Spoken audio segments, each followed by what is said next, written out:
Hello again, everyone. Today we'll be going over some terminology focusing on like terms. But first, let's take a look at this expression for some comprehension. You will likely be seeing a lot of expressions with letters such as x moving forward. These letters are often variables, which represent some value or values which we don't know, at least not yet. While x is the most common letter used for a variable, they are by no means limited to always being written as x. Other common letters that get used include Y and Z, or perhaps A, B, and C. We are not even limited to using the English alphabet, often using Greek letters such as theta or mu as well. Any number that is multiplying these variables is referred to as the coefficient and is conventionally written to the left of the variables. Meanwhile, any numbers that are without variables are referred to as constants, as they are known to constantly be at that value.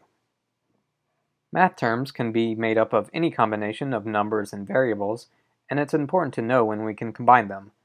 Like terms are those that can be combined through addition or subtraction. These are going to be the terms that have matching variables, including matching any exponents on those variables. For example, x, 5x, and pi x are all terms that only have the variable x in them multiplied by some number, and that x is only to the first power. Keep in mind that pi is just a special number.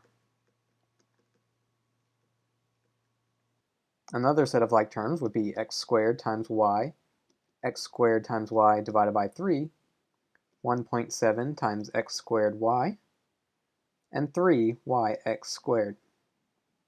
All of these have 2 powers of x's and 1 power of y, just multiplied by some number. Note that while in the last term, 3yx squared, the variables are written in a different order, since it's all multiplication and the order of multiplication doesn't matter, it's the same as an x squared y term. A set of unlike terms would be x times y, and x squared. The xy has a y that no other term has, and the x squared may have a matching x to the x. But because the exponent is different, they are not like terms that can be combined with addition or subtraction. For an example of how this works, take a look at this expression. I'm going to point out the like terms here. The 10x squared matches the minus 2x squared here. The xy here matches the xy here. The 2 and the minus 6 have no variables, so they are alike. And finally, this 5y is the only term with just a y in it, so there's no other like terms. Now that we have matched our like terms, we can combine them with our respective addition or subtraction operations. We simply add or subtract the coefficients like we would any regular number. So this 10x squared and this minus 2x squared combine into a 10 minus 2, which is 8, x squared. These two xy terms have an implied 1 in front of them.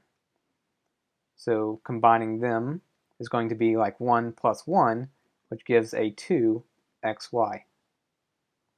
Then a plus 2 and a minus 6 will combine to give minus 4. And there we go. We have combined all the like terms that we have here. Until next time.